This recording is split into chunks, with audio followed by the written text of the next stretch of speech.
جو زمین کے اوپر ایک کورنگ کی صورت میں چھائی ہوئی ہے، اور حزقیل نے جو اوپر جانداروں کو دیکھا تھا، دراصل یہ ایک فضا تھی۔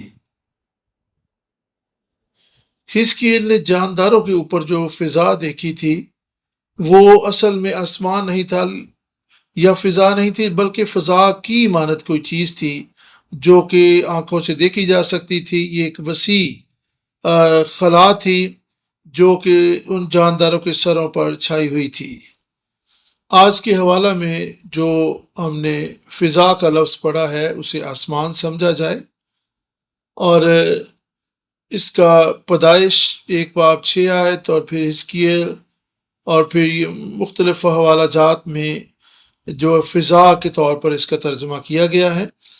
زبور 150 1 اور 2 آیت میں اس کا ترجمہ آسمان بھی کیا گیا ہے۔ اس کے ساتھ ہی دانیل 12 باب 3 آیت، دانیل کی کتاب میں بھی اس کا ترجمہ آسمان کیا گیا ہے، اور بائبل مقدس کے دیگر حوالہ جات میں بھی اس کو آسمان کے طور پر ترجمہ کیا گیا ہے۔ پیدائش 1 باب 1 آیت میں خدا نے آسمان اور زمین کو بنایا، اور اس کا ترجمہ جو ہے عبرانی زبان میں شمائی ہے، اور اس کا مطلب ہے فضا یا آسمان، جس کے تعلق سے ہم بات کر رہے ہیں، اور اس سے مراد روحانی آسمان بھی ہے۔ لفظ شمائی میں راکیہ کا معنی اور مفہوم بھی پایا جاتا ہے۔ راکیہ کے تعلق سے مزید وضاحت بعد میں کی جائے گی۔ پیدائش 1 باب 7 آیت میں خدا نے دوسرے دن فضا کو بنایا۔ آئیں اس حوالہ کو پڑھتے ہیں۔ 1 باب 7ویں آیت، پس خدا نے فضا کو بنایا اور فضا کے نیچے کے پانی کو فضا کے اوپر کے پانی سے جدا کیا، اور ایسا ہی ہوا۔ 14 اور 15 آیت، اور خدا نے کہا کہ فلک پر نیر ہوں کہ دن کو رات سے الگ کریں، اور وہ نشانوں اور زمانوں اور دونوں دنوں اور برسوں کے امتیاز کے لیے ہوں، اور وہ فلک پر انوار کے لیے ہوں کہ زمین پر روشنی ڈالیں، اور ایسا ہی ہوا۔ چوتھے دن خدا نے سورج اور چاند اور ستاروں کو پیدا کیا، اور خدا نے انہیں آسمان پر یعنی راکیہ فضا میں ان کو رکھا۔ آئیں فضا کے تصور کو یا اس کے معنی اور مفہوم کو مزید سمجھیں۔ یہ نیچے زمین ہے، اور پھر یہ فضا ہے، اور پھر اوپر فضا کے اوپر کیا ہے؟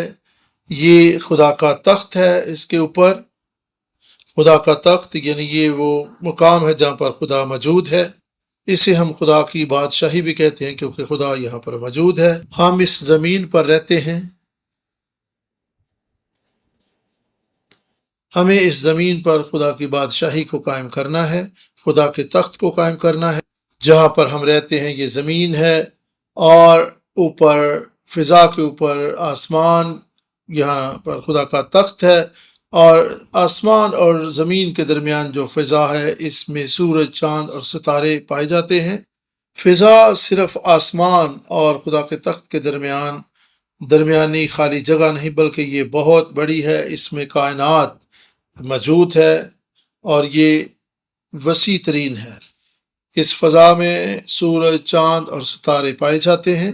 دیکھیں یہ فضا کیسی ہے، یہ ہماری سوچوں خیالوں سے بھی بڑی ہے، کیونکہ اس میں سورج، چاند اور ستارے بھی پائے جاتے ہیں، اور آپ تصور کریں کہ یہ کس قدر وسیع ہے کہ اس قدر بڑے اجرام فلک اس فضا میں پائے جاتے ہیں۔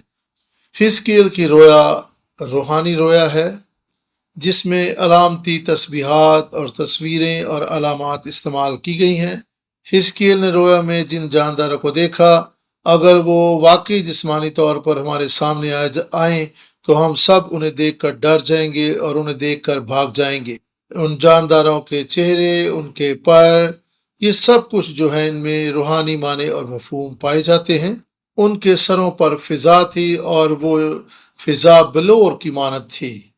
شاید آپ سوچ رہے ہوں کہ وہ چاروں جاندار آسمانی مخلوق ہیں، لیکن وہ آسمان پر ہونے کی بجائے فضا میں کیوں موجود ہیں؟ ان 4 جانداروں کے فضا میں ہونے کے بھی معنی مفہوم ہیں کہ وہ کیوں آسمان پر نہیں ہیں بلکہ فضا میں ہیں۔ پہلا مفہوم یہ ہے کہ وہ شیطان کی طرح گرائے گئے ہیں اور وہ زوال پذیر ہیں۔ دوسرے نمبر پر ان کے پاس کرنے کے لیے ایک کام ہے، انہیں خداوند یسوع مسیح کی طرح ایک ذمہ داری دی گئی ہے، ایک منصوبہ دیا گیا جسے انہوں نے پورا کرنا ہے۔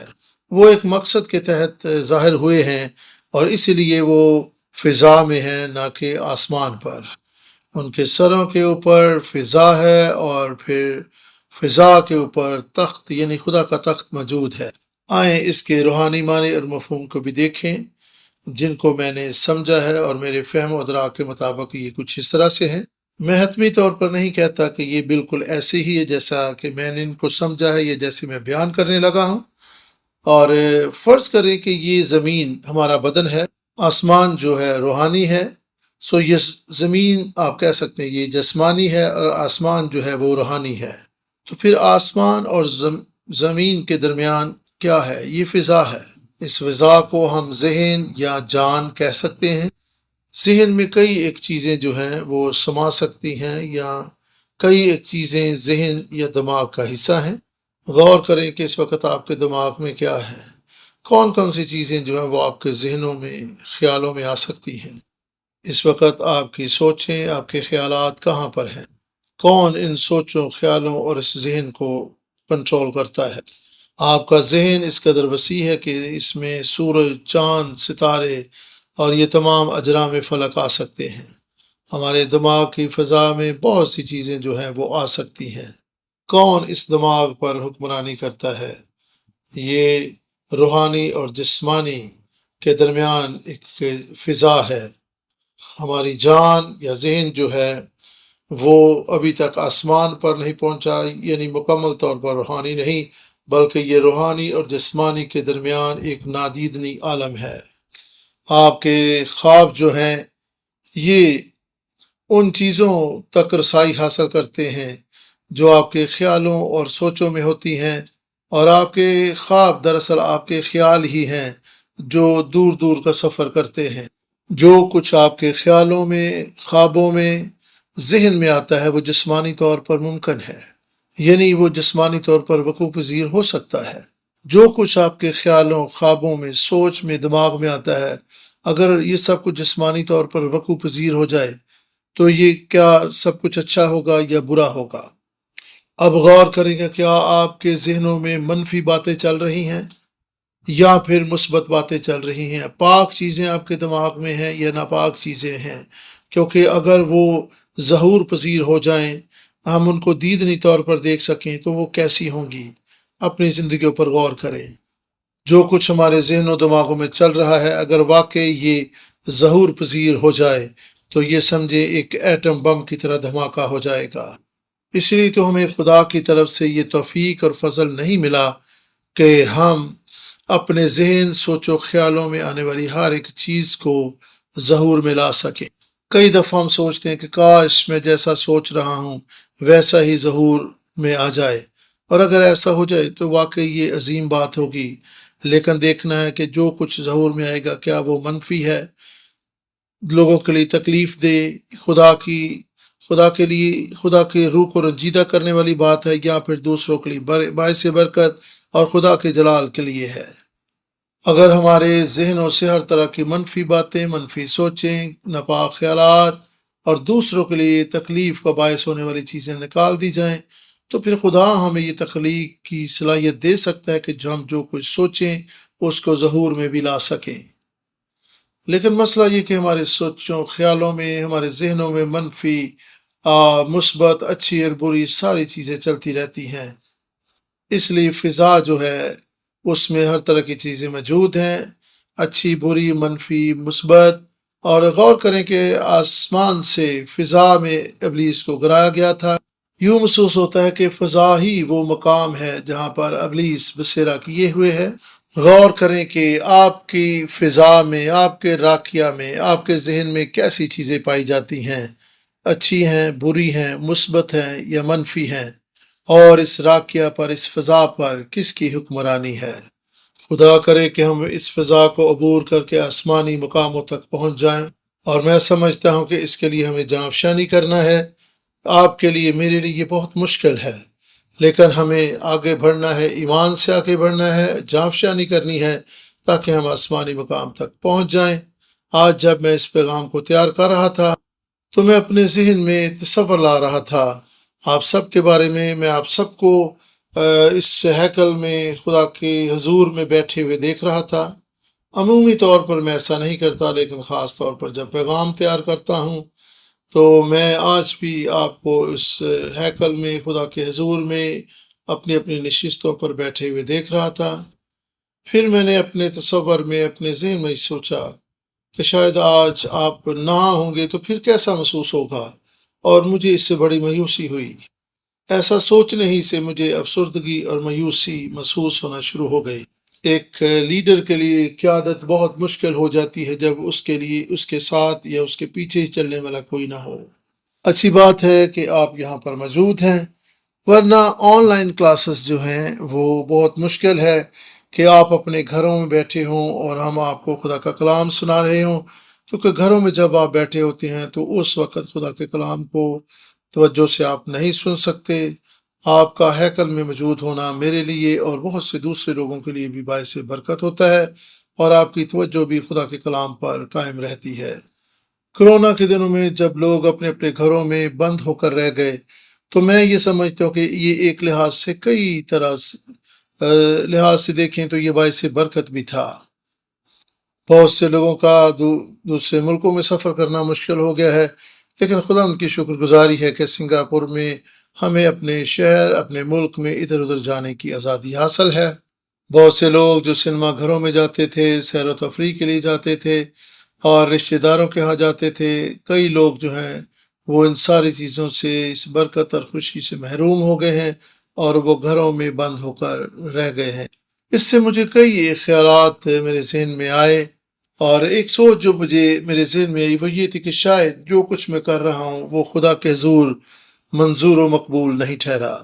ہمیں توبہ کرنے کی ضرورت ہے اور اس چیز کے لیے غور کرنے کی ضرورت ہے کہ خدا میری شخصی زندگی سے اور بطور کلیسیا ہم سے کن چیزوں کی توقع کرتا ہے۔ غور کریں کہ آپ کیسے وقت میں سے گزر رہے ہیں۔ آپ کو دعا میں وقت گزارنے کی ضرورت ہے۔ دوسرا خیال جو میرے ذہن میں آیا وہ یہ تھا کہ شاید خدا ہمیں ایک اور موقع دے رہا ہے تاکہ ہم اپنی بری راہ و روش سے باز آ کر پورے طور سے خدا کے طالب ہو جائیں۔ اگر خدا کرونا کے دنوں کی طرح ہمیں کسی بھی وجہ سے گھر تک محدود کر دے تو اسے آپ برکت اور فتح کا وقت بنا سکتے ہیں۔ دعا کرنے میں وقت گزاریں، خدا کے کلام کو پڑھنے کے لیے وقت گزاریں۔ کرونا کے دنوں میں بہت سے لوگوں نے دعا میں وقت گزارنا شروع کر دیا، خدا کے کلام کو پڑھنا شروع کر دیا اور اپنی زندگیوں پر غور و فکر کرنا شروع کر دی۔ بائبل مقدس میں ہمیں کچھ ایسے لوگ نظر آتے ہیں جو کسی بھی وجہ سے قید و بند میں ڈال دیے گئے، اور یہ ان پر خدا کے فضل کا ایک خاص وقت تھا۔ اس دوران انہیں خدا ان کی طرف سے فضل پایا۔ یوسف کی زندگی پر غور کریں، نوح کے خاندان پر غور کریں، تو کیسے وہ لاک ڈاؤن ہو گئے تو ان پر کیسا فضل ہوا۔ جب وہ کشتی بنا رہے تھے تو وہ دورانیہ ایک بہت وسیع دورانیہ تھا، اور جس دوران وہ کشتی میں رہے تو وہ تھوڑے عرصے کی ایک قید تھی۔ ان کی زندگی اور ان کے حالات پر غور کریں، ان کی ذہنی کیفیت کا اندازہ لگا۔ جب وہ کشتی میں تھے تو ان کی سرگرمیاں محدود ہو گئیں، اور میں سمجھتا ہوں کہ یہ خدا کے فضل کا وقت تھا۔ وہ خدا کے ساتھ وقت گزار سکتے تھے، اس کے کلام پر غور و فکر کر سکتے تھے۔ جب ہم کسی بیماری کمزوری کا شکار ہو جاتے ہیں تو غور کریں کہ ہماری سرگرمیاں کیا ہوتی ہیں، ہمارے خیالات کیا ہوتے ہیں، ہماری مصروفیات کیا ہوتی ہیں۔ کیا ہم مشکل کی اس گھڑی کو خدا کے فضل کے حصول کا وسیلہ بناتے ہیں؟ کیا ہم بڑبڑاتے ہیں یا پھر ہم وقت ضائع کرتے ہیں؟ آئیں کبھی بھی کسی بھی صورتحال میں اگر آپ لاک ڈاؤن ہو جائیں تو خدا سے فضل پائیں، تاکہ قید و بند کا وہ وقت آپ کے لیے اور دوسروں کے لیے باعث برکت ہو، آپ کی زندگی کی گواہی دوسروں کو خدا کے پاس رجوع لانے کا وسیلہ بنے۔ میں سمجھتا ہوں کہ ایسے وقت ہی ہوتے ہیں جب ہمیں دوسروں تک رسائی حاصل کرنی ہے۔ یہی وہ وقت ہوتا ہے جب ہمیں خدا کے کلام پر دھیان کرنا ہے۔ یہی وہ وقت ہوتا ہے جب ہمیں خدا کے فضل کے طالب ہونا ہے۔ یوسف جب پوتیفر کے گھر میں تھا تو وہ کسی بھی طور سے پوتیفر کے گھرانے کا حصہ نہیں بننا چاہتا تھا، یعنی وہ اس کی بیوی کے ساتھ کسی طرح کے ناجائز مراسم قائم کرنے میں دلچسپی نہیں رکھتا تھا۔ یوسف تو قید میں بھی نہیں جانا چاہتا تھا، لیکن خدا نے ایسا ہونے دیا تاکہ وہ اس کو قید خانہ سے نکال کر تخت پر بٹھا سکے۔ دانیل کی زندگی پر غور کریں، حزقیل کی زندگی پر غور کریں، جب خدا نے اسے ایک عرصہ تک ایک پہلو پر لیٹے رہنے کے لیے کہا، اسی دوران خدا نے اس پر فضل کیا اور اس نے خدا کی بادشاہی کو دیکھا۔ خدا نے رویا میں حزقیل کو اپنی ہیکل دکھائی، اور رویا ہی میں خدا نے فضل کیا کہ حزقیل خدا اور اس کے تخت کو دیکھ سکے۔ پالوس رسول کی زندگی پر غور کریں، جب وہ قید میں تھا تو اس نے خطوط لکھے، اور زیادہ خطوط اس نے قید خانہ ہی سے لکھے تھے۔ غور کریں کہ جب ہم جسمانی طور پر محدود ہو جائیں، اپنے ایمان کی وجہ سے قید میں ڈال دی جائیں، یا جسمانی طور پر کسی بیماری اور کمزوری کے پیش نظر ہماری سرگرمیاں محدود ہو جائیں، ہم اندر باہر آنے جانے سے قاصر ہو جائیں، تو ہم کیا کریں گے؟ ہم کیا کر سکتے ہیں؟ ہمیں کیا کرنا چاہیے؟ یاد رکھیں، جب ہم جسمانی طور پر محدود ہو جاتے ہیں، ہماری برکات وسیع ہونا شروع ہو جاتی ہیں۔ کئی لحاظ سے جب ہم جسمانی طور پر کئی ایک چیزوں سے قاصر رہ جاتے ہیں، تو پھر خدا ہماری زندگیوں میں بڑے بڑے کام کرتا ہے۔ آج جب لوگ طرح طرح کی مشکلات، اظہار ثانیوں اور پریشانیوں کے باعث محدود ہو کر رہ گئے ہیں، آئیں ان کے لیے دعا کریں، اپنے لیے خدا سے حکمت مانگے کہ ہم کیا کر سکتے ہیں اور ہمیں کیا کرنا چاہیے۔ میرا ایمان ہے جب ہم اپنی محدود سرگرمیوں میں، اپنی لیمیٹیشنز میں خدا کے لیے کچھ کریں گے، خداوند کی قربت میں بڑھیں گے، خداوند ہمارے لیے عظیم کام سر انجام دے گا، اور ہماری زحمت کا وقت رحمت بن جائے گا۔ اگر اس زمین پر یہ ہر طرح کی چیز کثرت سے ہو، خوشحالی، فتح اور برکت ہو، تو پھر ہمارے لیے فضا کو عبور کرنا مشکل ہو جائے گا، اور ہم خدا کی بادشاہی میں جانے سے قاصر رہ جائیں گے۔ لیکن بہر صورت ہمیں جاں فشانی کرنی ہے اور خدا کے تخت تک رسائی حاصل کرنی ہے۔ غور کریں آپ کس طرح اس زمین پر دنیا اور اس کی محبت اور دنیا کی آزمائش پر غالب آ کر آسمان کی بادشاہی تک رسائی حاصل کریں گے۔ فضا پر دوبارہ توجہ کریں جو ہمارے ذہن کی مانند ہے۔ ہمارے ذہن میں کیسی باتیں ہیں، کس قدر منفی ہم سوچتے ہیں، یا پھر ہم مثبت باتوں سے معمور ہیں۔ جب تک ہماری فضا یعنی ذہن سے، سوچوں خیالوں سے منفی، ناپاک اور مکروہ چیزیں نہیں نکلے گی، ہم خدا کی بادشاہی میں داخل نہ ہو پائیں گے۔ خدا یسوع مسیح کے دکھوں کا ہفتہ، اس کی خدمت، اس کی زندگی اور اس زمین پر اس کے مقصد کو بیان کرتا ہے۔ یسوع کے دکھوں کا ہفتہ یعنی مصلوبیت سے پہلے کا ہفتہ، خداوند یسوع مسیح کی زندگی، خدمت اور خدا کے منصوبے کو پیش کرنے کے ساتھ ساتھ مخلصی کی ساری تاریخ کو بھی بیان کرتا ہے۔ بس غور کریں کہ مسیح کے دکھوں کا ہفتہ یعنی مصلوبیت سے قبل خداوند یسوع مسیح کا پیشن ویک کس قدر اہم ہے۔ خداوند ہم پر فضل کرے کہ ہم مسیح یسوع کے دکھوں، اس کے خون بہائے جانے اور اس کی مصلوبیت کے وسیلہ سے اپنی فضا کو، اپنے ذہنوں کو، سوچوں خیالوں کو پاک کر کے اس فضا کو عبور کریں اور خدا کی بادشاہی میں داخل ہو سکیں۔ آئیں اپنی ہر طرح کی جسمانی خواہشوں، برائیوں اور ہر طرح کی جسمانی رغبتوں کو خدا کے تابع کر دیں، بلکہ انہیں صلیب پر مصلوب کر دیں۔ فضا کو کس طرح کا دکھائی دینا چاہیے؟ زبور 91 کی پہلی آیت کو ہم خدا کے کلام میں پڑھیں گے۔ جو حق تعالیٰ کے پردے میں رہتا ہے وہ قادر مطلق کے سائے میں سکونت کرے گا۔ اس کے ساتھ ہم زبور 19 کی پہلی آیت کو بھی خدا کے کلام میں دیکھیں گے۔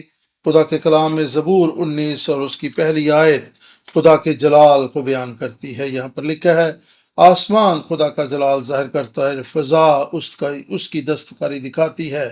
خدا کرے کہ ہماری فضائیں، ہمارا ذہن، ہماری سوچیں اور خیالات بھی خدا کا جلال ظاہر کریں۔ ہماری سوچوں میں بھی تخلیقی کام ہو، جس طرح فضا اس کی دستکاری کو بیان کرتی ہے۔ ہماری فضا، ہماری سوچیں، خیالات اور ہمارے ذہن بھی اس کی دستکاری کے کاموں کو ظاہر کر سکیں۔ عبرانی زبان میں یہاں پر آسمان کے لیے شمائی اور فضا کے لیے راکیہ کا لفظ استعمال ہوا ہے۔ خدا کرے کہ ہماری ذہن، ہماری جانیں، ہمارے خیالات بھی اس آسمان اور اس فضا کی مانند بن جائیں، ان سے خدا کا جلال اور اس کی فضا کی دستکاری ظاہر ہو۔ زبور 150 کی پہلی آیت، خدا ان کی حمد کرو، تم اس تم خدا کے مقدس میں اس کی حمد کرو، اس کی قدرت کے فلک پر اس کی حمد کرو۔ خدا کرے کہ ہمارے ذہن، ہماری زندگیوں کی فضائیں خدا کی پرستش اور ستائش کا مقام بن جائے۔ ایسا نہیں کہ لوگ اگر ہمارے ذہنوں میں جھانک نہیں سکتے، ہمارے خیالات کو دیکھ نہیں سکتے، تو ان میں ہر طرح کی غلاظت، نفرت اور منفی خیالات اور ہر طرح کی بری خواہش اور برے منصوبے بھرے ہوں۔ خدا کرے کہ ہمارے خیالات، ہماری سوچیں خدا ان کی پرستش اور ستائش اور شکر گزاری سے بھری رہیں۔ دوسری بات جو حزقیل کی کتاب میں بھی ہم نے پڑھی کہ فضا جو ہے وہ شفاف بلور کی مانند ہے۔ اس کے لیے حزقیل اس کا پہلا باب اور اس کی 22ویں اگر آیت کو اگر آپ دیکھیں تو وہاں پر ہم نے کچھ اس طرح سے پڑھا تھا، جانداروں کے سروں کے اوپر کی فضا بلور کی مانند درخشاں تھی، یعنی بالکل شفاف تھی۔ مکاشفہ 4 باب 6 آیت میں، اور اس تخت کے سامنے گویا شیشہ کا سمندر بلور کی مانند ہے، اور تخت کے بیچ میں اور تخت کے گرد گرد 4 جاندار ہیں جن کے آگے پیچھے آنکھیں ہی آنکھیں ہیں۔ جس طرح حزقیل کی کتاب میں فضا جو ہے وہ بلور کی مانند درخشاں ہے، یہاں پہ بھی ہمیں کچھ ایسا ہی نظر آتا ہے۔ خدا کرے کہ ہماری سوچیں، خیالات بھی بلور کی مانند شفاف ہو جائیں، درخشاں ہو جائے، اور ان میں ذرا بھی تاریکی باقی نہ رہے۔ مطلب یہ ہے کہ مقدسین کے ذہن، خیالات جو ہیں وہ ہمیشہ یسوع کے خون سے دھلے ہوں تاکہ وہ خدا کے تخت تک رسائی حاصل کر سکیں۔ عبرانیوں 12 باب اور اس کی 14 آیت کو خدا کے کلام میں سے ہم پڑھیں گے۔ عبرانیوں 12 باب 14 آیت میں خدا کا کلام بیان کرتا ہے، سب کے ساتھ میل ملاپ رکھنے اور اس پاکیزگی کی طالب رہو جس کے بغیر کوئی خداوند کو نہ دیکھے گا۔ مکاشفہ 7 باب اور 14 آیت میں خدا کے کلام میں لکھا ہے، میں نے اس سے کہا کہ اے میرے خداوند تو ہی جانتا ہے۔ اس نے مجھ سے کہا، یہ وہی ہیں جو اس بڑی مصیبت میں سے نکل کر آئے ہیں، انہوں نے اپنے جامے برہ کے خون سے دھو کر سفید کیے ہیں۔ غور کریں کہ بڑی مصیبتوں سے گزر کر ہی ہم پاک ہوتے ہیں، ہماری تقدیس ہوتی ہے، جس طرح سونا آگ میں سے گزر کر کندن بنتا ہے۔ میری دعا ہے کہ عالمگیر سطح پر ہونے والی اظہر ثانی مسیحوں کو پاک کرے، کندن کی مانند بنائے، اور وہ صاف اور شفاف ہوتے چلے جائیں۔ خدا کرے کہ اس دنیا کے دکھ درد جو ہیں وہ ہمیں پاک کرنے اور خدا کے حضور مقبول ٹھہرانے کا وسیلہ ٹھہرے۔ حزقیل پہلا باب 22 آیت کے مطابق جو ہے فضا بڑی بھیانک سی اور بڑی خوفناک سی ہمیں دکھائی دیتی ہے۔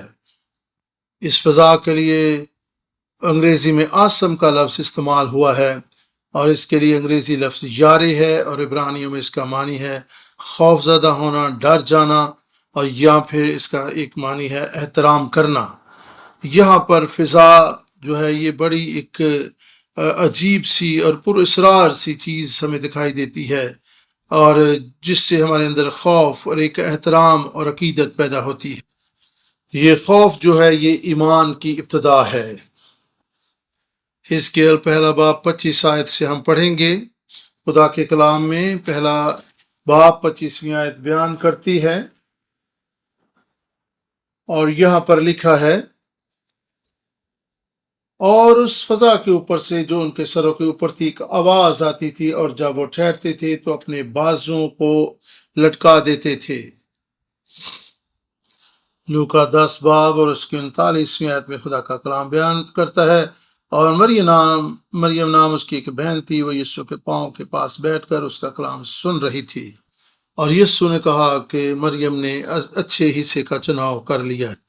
خدا روزمرہ زندگی میں ہم سے بہت کلام کر چکا ہے، ضرورت ہے کہ ہم بھی مریم کی طرح اچھے حصے کا چناؤ کریں۔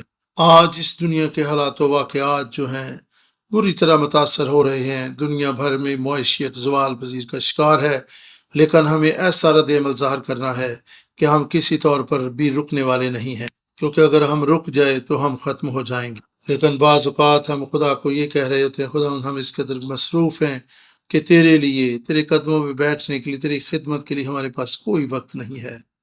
لیکن یاد رکھے کہ جب تک ہم اس دنیا میں ہیں ہمارے پاس بہت وقت ہے۔ ہوش میں آئیں، اپنی ترجیحات اور ترتیب کو بدلیں۔ آئیں اس دنیا میں بلند پرواسی کرنا، ہوا میں اڑنا چھوڑ دیں اور خداوند کے لیے وقت نکالیں۔ ہمارے پاس وقت نہیں، یہ محض ایک بہانہ ہے۔ اصل میں ہماری ترجیحات ہمیں خدا سے دور لے جاتی ہیں۔ جب ہم خدا سے زیادہ دنیا اور اس کی محبت میں کھو جاتے ہیں تو ہم خدا سے دور چلے جاتے ہیں۔ مریم کے تعلق سے خداوند یسوع مسیح نے کہا تھا کہ ایک بات ضرور ہے کہ مریم نے اچھا حصہ چن لیا ہے جو اس سے چھینا نہ جائے گا۔ فضا کے اوپر تخت کی رویا، اور پہلے یہاں پہ جو ہم نے دیکھا ہے کہ یہ جو فضا ہے اور وہاں پر ایک تخت ہے جو فضا کے اوپر ہے۔ 26ویں آیت بیان کرتی ہے کہ اس فضا کے اوپر تخت کی صورت اور اس کی صورت نیلم کے پتھر کی سی تھی۔ حزقیل 10 باب پہلی آیت میں لکھا ہے، تب میں نے نگاہ کی اور کیا دیکھتا ہوں کہ اس فضا پر جو کروبیوں کے سر کے اوپر تھی ایک چیز نیلم کی سی دکھائی دی اور اس کی صورت تخت کی سی تھی۔ خدا کا تخت فضا کے اوپر تھا۔ خدا کا تخت جو ہے دنیا کی تخلیق سے اوپر ہے۔ یہی بات تو ہے جو پولس رسول نے بھی دیکھی تھی اور اس نے اسے تیسرا آسمان کہا۔ یسایہ 6 باب 1 آیت میں لکھا ہے، جس سال میں عزیہ بادشاہ نے وفات پائی، میں نے خداوند کو ایک بڑی بلندی پر اونچے تخت پر بیٹھے دیکھا اور اس کے لباس کے دامن سے ہیکل معمور ہو گئی۔ نیلم انگلش میں لیپس لازولی یا سفائر، اس کے لیے عبرانی کا جو لفظ استعمال ہوا ہے وہ سیپر ہے، اور اس کا مطلب ہے ایسا قیمتی موتی جو کاہن کے لباس یعنی سردار کاہن کے لباس کی دوسری قطار میں پایا جاتا تھا۔ یہ قیمتی موتی جو ہے یہ خوبصورتی اور حسن و جمال کو پیش کرتا ہے۔ خروج 28 باب اور 18 آیت میں لکھا ہے، دوسری قطار میں زمرد اور نیلم اور ہیرا۔ دوسری بات، وہاں پر انسان کی سی صورت کی شبیہ بھی وہاں پر دکھائی دی۔ پہلا باب حزقیل 26 آیت، اور اس فضا سے اوپر جو ان کے سروں کے اوپر تھی تخت کی صورت تھی، اور اس کی صورت نیلم کی پتھر کی سی تھی، اور اس تخت نما صورت پر کسی انسان کی سی شبیہ اس کے اوپر نظر آئی۔ یہاں پر ہم خدا کو دیکھتے ہیں کہ وہ اس تخت پر موجود ہے۔ آپ کو یاد ہے کہ خدا نے انسان کو اپنی صورت اور شبیہ پر پیدا کیا تھا۔ یہاں پر انسان کی صورت کی سی شبیہ بھی تھی، اور یہ خدا کے جلال کی صورت اور شبیہ بھی دیکھنے کو ملتی ہے۔ وہ کون سی ہستی ہے جس میں انسان کی صورت اور شبیہ بھی پائی جاتی ہے اور اس میں خدا کا جلال بھی دیکھنے کو ملتا ہے؟ یقیناً یہ خداوند یسوع مسیح کے سوا اور کوئی ہستی نہیں ہو سکتی۔ خداوند یسوع مسیح ہی اس دنیا میں مجسم ہوا اور انسانی صورت میں آ گیا۔ اگرچہ وہ خدا کے جلال اور اس کی صورت تھا اور وہ کسی طور سے خدا سے کم نہیں تھا، پھر بھی وہ انسان بن کر اس دنیا میں آ گیا۔ اس نے اپنے وقار اور مقام کو چھوڑ دیا اور اسے قبضہ میں رکھنے کی چیز نہ سمجھا اور خادم کی صورت اختیار کی۔ یوحنا پہلا باب 14 میں لکھا ہے کہ کلام مجسم ہوا اور انسانی شکل میں ظاہر ہوا اور ہمارے درمیان رہا۔ حزقیل پہلا باب 28 آیت میں لکھا ہے، جیسی اس کمان کی صورت ہے جو بارش کے دن بادلوں میں دکھائی دیتی ہے، ویسی آس پاس کی اس کی جگمگاہٹ کی نمود تھی۔ یہ خداوند کے جلال کا اظہار۔ پیدائش 9 باب اور اس کی 13ویں آیت میں اس طرح سے لکھا ہے، میں اپنی کمان بادل میں رکھتا ہوں، وہ میرے اور زمین کے درمیان عہد کا نشان ہوگی۔ 16ویں آیت میں لکھا ہے، اور کمان بادل میں ہوگی اور میں اس پر نگاہ کروں گا تاکہ میں اس ابدی عہد کو یاد کروں جو خدا کے اور زمین کے سب طرح کے جانداروں کے درمیان ہے۔ قوس قزح یا آسمان پر نظر آنے والی دھنک جو ہے یہ خدا کے عہد کی نشانی ہے۔ یہ اس عہد کی نشانی ہے جو خدا نے نوح کے ساتھ باندھا تھا۔ قوس قزح خدا کا عہد ہے اور یہ بارش کے بعد آسمان پر ظاہر ہوتی ہے۔ استثنا 32 باب 8 آیت بیان کرتی ہے کہ قوس قزح یا دھنک جو ہے یہ خدا کا فضل ہے۔ دھنک جو ہے یہ مصیبتوں کی علامت بھی ہے، جیسا کہ ہم نوح کے دور میں اس کو دیکھ سکتے ہیں۔ آپ غور کریں کہ جب دھنک آسمان پر ظاہر ہوتی ہے تو اس کے بعد آسمان پر سورج اپنی آب و تاب کے ساتھ چمکتا ہے۔ روشنی قوس قزح جو ہے 7 رنگوں میں اپنی روشنی منعکس کرتی ہے۔ مصیبتوں سے گزرنے کے بعد خدا ہمیں فضل دیتا ہے کہ ہم اس کے کلام کو سمجھ سکیں۔ بارش جو آسمانوں سے برستی ہے، اس کا ایک ایک قطرہ جو آسمان سے آتا ہے، اوپر کا پانی جو ہے وہ نیچے زمین پر آتا ہے، یہ خدا کے اس فضل کی نشانی ہے جو آسمانوں سے ہماری زندگیوں پر ہوتا ہے۔ یوحنا پہلے باب کے مطابق یوحنا رسول ہمیں بتاتا ہے کہ یہ فضل جو آسمانوں سے ہم پر ہوا ہے، وہ فضل جو آسمانوں سے زمین پر اترا ہے، یسوع ناصری ہے۔ یوحنا پہلا باب 4 آیت کے مطابق یسوع نور ہے۔ ابتدا میں کلام تھا اور یہ کلام آدمیوں کے لیے نور تھا۔ وہ کلام جو مجسم ہوا یسوع ناصری ہے۔ یوحنا پہلے باب 18 آیت میں کلام مجسم ہوا اور نور فضل اور سچائی سے ممور ہو کر ہمارے درمیان رہا۔ یسوع نے اپنے تجسم سے، اپنے کلام، اپنی خدمت اور اپنی سچائیوں سے اس دنیا کو بدلا۔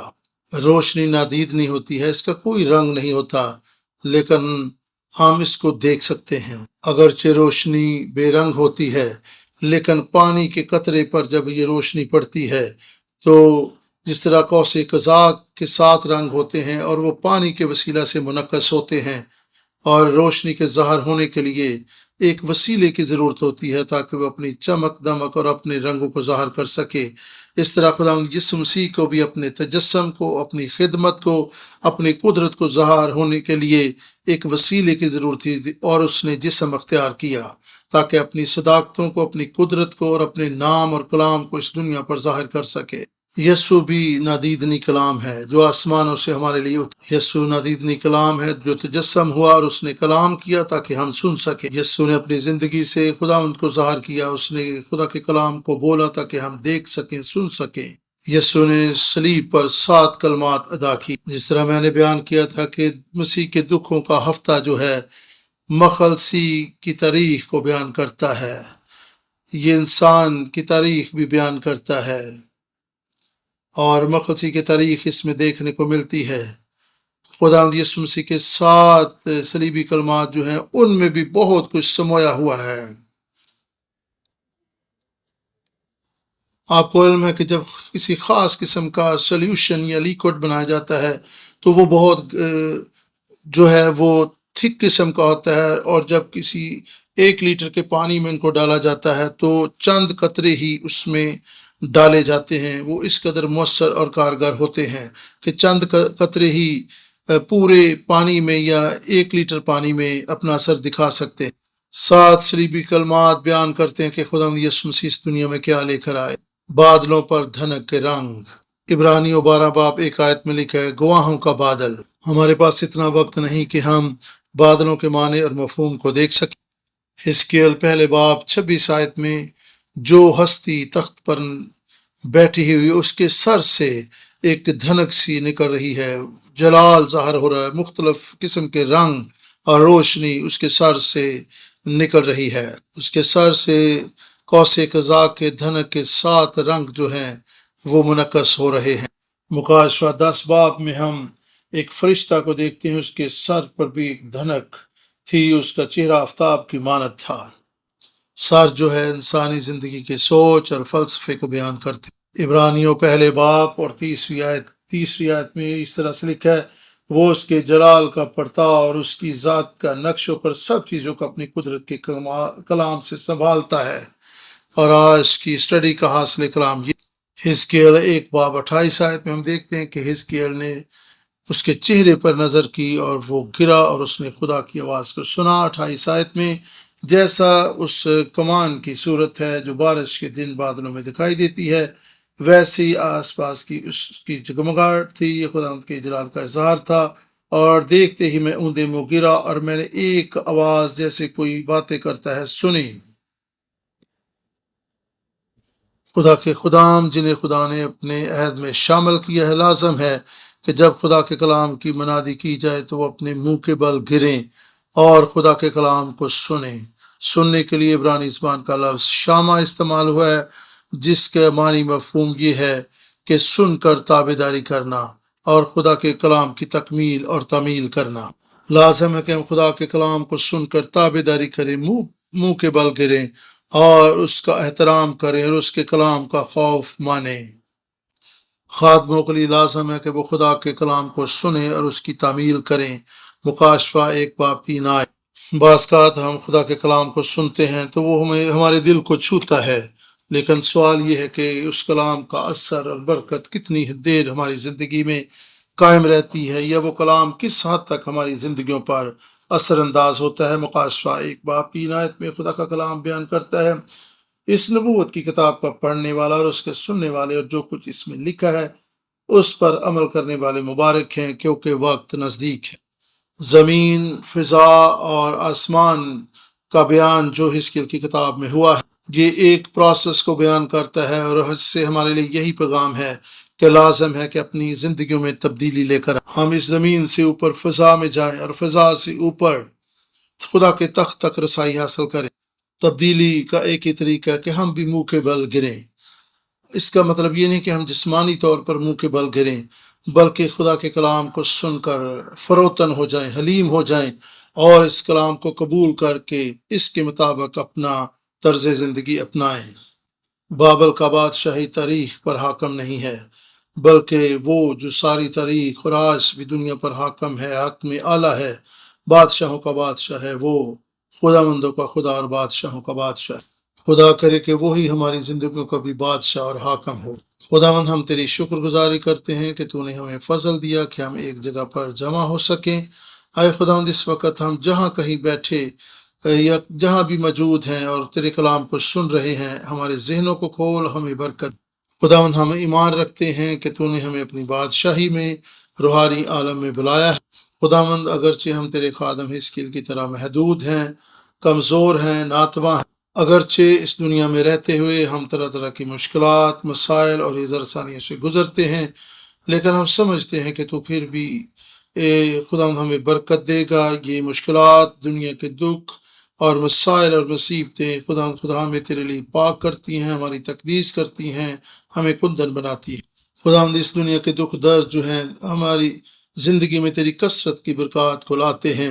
خداوند، اگرچہ ہم یوسف کی طرح، دانیل کی طرح، پالوس رسول کی طرح، خدا یرمیہ کی طرح، تیرے خدام کی طرح ہم کئی لحاظ سے خدا لاک ڈاؤن ہو جاتے ہیں، محدود ہو جاتے ہیں، لیکن ہم جانتے ہیں کہ تو فضل کرتا ہے، اور تو بحال کرتا ہے، تو ڈبل برکت دیتا ہے۔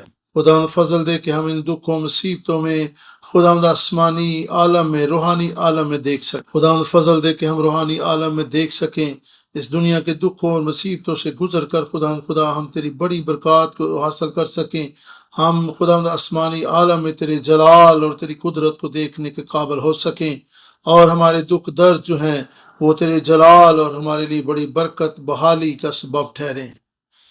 زندگی کا ہر ایک موقع اور حادثہ ہمارے لیے تبدیلی کا باعث، ہمارے دماغ، ہمارے دل، ہماری سوچیں، خیالات تیرے لیے پاک ہوتے چلے جائیں، ہماری تقدیس ہوتی چلی جائے۔ خدا ہم پر فضل کر، ہم سب کو توبہ کی روح بخش دے، تاکہ ہم اپنی ہر طرح کی بری سوچوں، خیالوں سے باز آئیں، توبہ کریں، اور اپنی فضا، اپنے دماغ اور ذہنوں، سوچوں، خیالوں کو پاک کر سکیں۔